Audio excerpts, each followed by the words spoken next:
It's not easy to stay cool and engaged when things get heated in meetings, negotiations, or difficult conversations. We've all been there. You might say something that you later regret, or get stuck on one point trying to prove that you're right, ultimately losing sight of the bigger picture. Maybe you've damaged trust in a broader relationship with a colleague, client, vendor, or perhaps your spouse or kids. At times like this, you might wish you could hit that reset button and have a do-over. With so much at stake, how do you keep a heated conversation constructive? My life is a typical ongoing fluctuation of highs and lows. I've lost people I love desperately, I've made colossal mistakes, and I've had exhilarating achievements. But what stands out in my mind looking back on the past 3+ decades is the stark contrast in the before and after. Once I realized I was letting other people have the power to dictate my frame of mind instead of allowing me to determine my value and worth. Insecurity will cause you to base your value on the opinion of other people.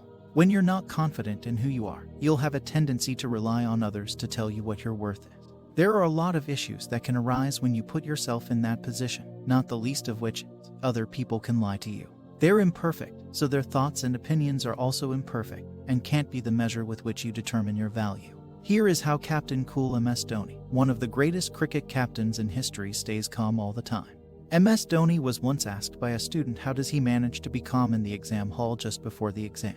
It was during the promotions of the movie MS Dhoni, The Untold Story. We all know how calm and focused our Captain Cool is. Here is exactly what Dhoni has replied. I think when you get the question paper in the exam, it's already too late. You know, because if you have studied for a whole year, then you must have remembered all the answers. Max to the max, you may miss a few, but ultimately, you can write answers. That is why, whenever I visit a school and interact with the students, I have always said that it is important to be attentive in everyday class and study a bit every day. Not like, study and last 2 months like hell and do nothing rest of 9 or 10 months of the year. This was followed by a personal experience of Dhoni, which includes a very interesting story about his school days. Talking about my own life and relating the same with me, I think during the class 12th, as you can see that in the trailer as well. We had a match and I was very hesitant in talking to my father. My mother had agreed to it, but how to make my father understand that there is an exam, but I had a match to play before that, and just after the completion of the exam, I had to take a train to play another match, and only then I will come back.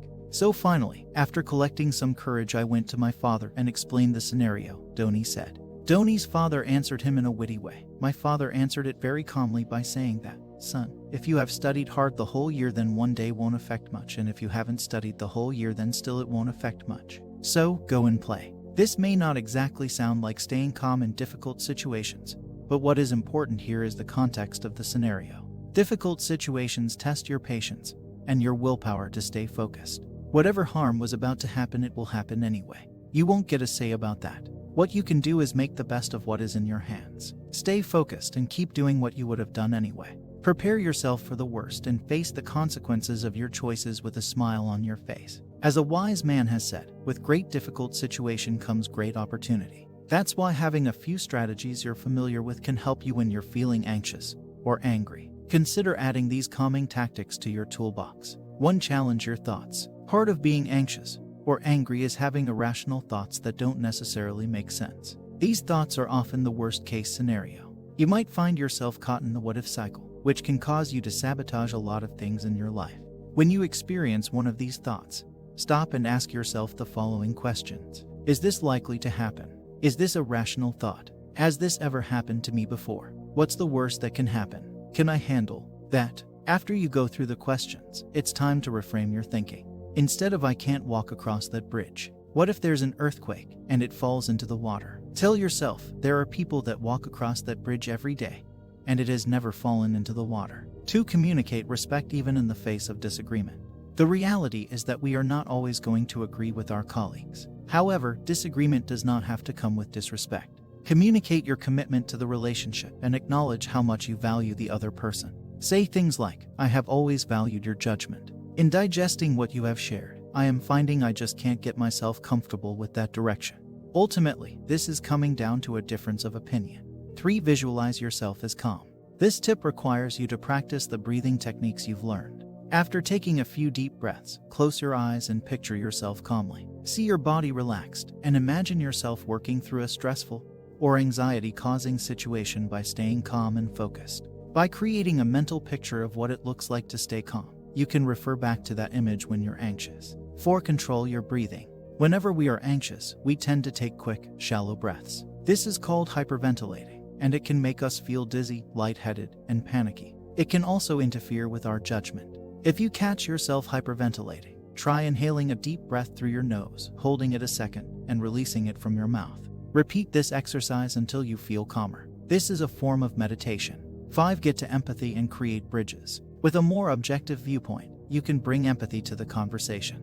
Let the other person air her grievances. Ensure that she feels heard and gets things off her chest. What I see happen in conflict is that someone starts to vent, and the other person feels a need to interrupt. Instead, suspend the need to be right and move to a more powerful place of listening. 6. Have fewer expectations. I know you have an awesome memory. Yeah, you do have. Just recall how many times you have got furious when you have expected something from someone and they didn't deliver. I believe more than 90% of the time we lose our calmness when we expect something from someone and they didn't deliver it.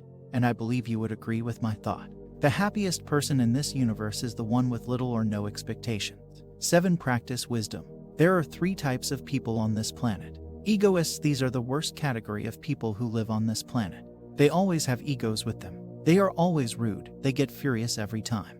They judge people very easily, and they can't be happy about someone else's happiness. They can't praise someone, they can only criticize. 8. Smart. They think they are the smartest people who live on this earth. They believe wherever they go, whichever room they enter, they are the smartest. They think they are smarter than their parents. Do you think you can play better cricket than Sachin Tendulkar? No, never ever in your life, not even in your dreams. Do you think you can play better football than Cristiano Ronaldo? No, never ever in your life, not even in your dreams. Do you think you can jump higher than LeBron James? No, never ever in your life. That guy is 6 inches 8 and can jump over 44 inches. Maybe you are the smartest in your room, but not the smartest in every room you enter. These kinds of people always get furious when someone outclasses them and they lose their calmness. 9. Wisdom. These are the best kind of people who lives on this earth. They know that they are not the smartest. They don't possess egos. They speak less and listen more. They are very good at asking good questions. They are enormously calm. They live in the present moment.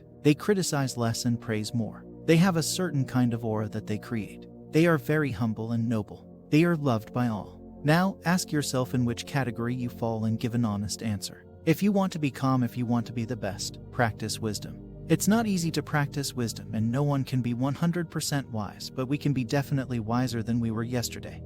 And eventually, a day not far from now, we will be wise people who are calm and everyone loves him. Intelligence is knowing that tomato is a fruit, but wisdom is not keeping that in a fruit salad. 10. Meditation. Meditation helps us to calm down. It provides us with peace. It rejuvenates us. Meditate for 15-20 minutes every morning. Here's how we can stay fresh mentally as well as physically. Bath daily. Meditate. Show love and care towards everyone.